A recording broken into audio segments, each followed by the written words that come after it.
Canadian national collaborated centre for injury prevention ਵੱਲੋਂ ਇੱਕ ਉਪਰਾਲਾ ਸਿਰਜਿਆ ਗਿਆ ਸੀ, ਜਿਸ ਤਹਿਤ ਘਰਾਂ ਵਿੱਚ ਸਮੋਕ ਅਲਾਰਮਸ ਲਗਾਉਣ ਦੀ ਪਹਿਲ ਕੀਤੀ ਗਈ ਸੀ।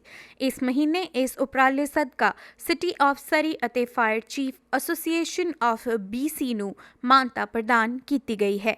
ਇਸ ਉਪਰਾਲੇ ਦੇ ਤਹਿਤ ਪੂਰੇ ਸੂਬੇ ਵਿੱਚ ਸਮੋਕ ਅਲਾਰਮਸ ਵੰਡੇ ਗਏ ਹਨ ਅਤੇ ਇਸ ਦੇ ਵਿੱਚ ਫਰਸਟ ਨੇਸ਼ਨਸ ਦੇ ਭਾਈਚਾਰੇ, ਬਜ਼ੁਰਗ ਲੋਕ ਅਤੇ ਘੱਟ ਆਮਦਨ ਵਾਲੇ ਪਰਿਵਾਰਾਂ ਨੂੰ ਖਾਸ ਤੌਰ ਤੇ ਸ਼ਾਮਿਲ ਕੀਤਾ ਗਿਆ।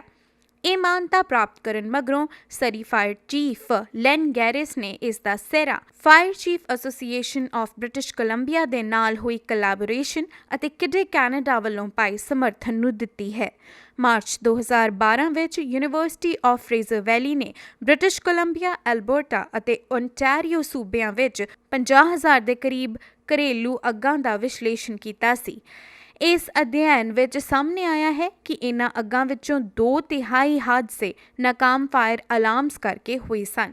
ਜ਼ਿਕਰਯੋਗ ਹੈ ਕਿ ਇਸ ਅਧਿਐਨ ਦੀ ਰਿਪੋਰਟ ਵਿੱਚ ਸਾਹਮਣੇ ਆਇਆ ਹੈ ਕਿ ਜੇਕਰ ਘਰਾਂ ਵਿੱਚ ਸਮੋਕ ਅਲਾਰਮਸ ਹੋਣ ਤਾਂ ਹੋਣ ਵਾਲਾ ਨੁਕਸਾਨ 19% ਤੱਕ ਘਟ ਜਾਂਦਾ ਹੈ, ਜਦਕਿ ਜੇਕਰ ਘਰਾਂ ਵਿੱਚ ਫਾਇਰ ਅਲਾਰਮਸ ਦੀ ਸੁਵਿਧਾ ਨਾ ਹੋਵੇ ਤਾਂ ਡੈਥ ਰਿਸਕ 74% ਤੱਕ ਵੱਧ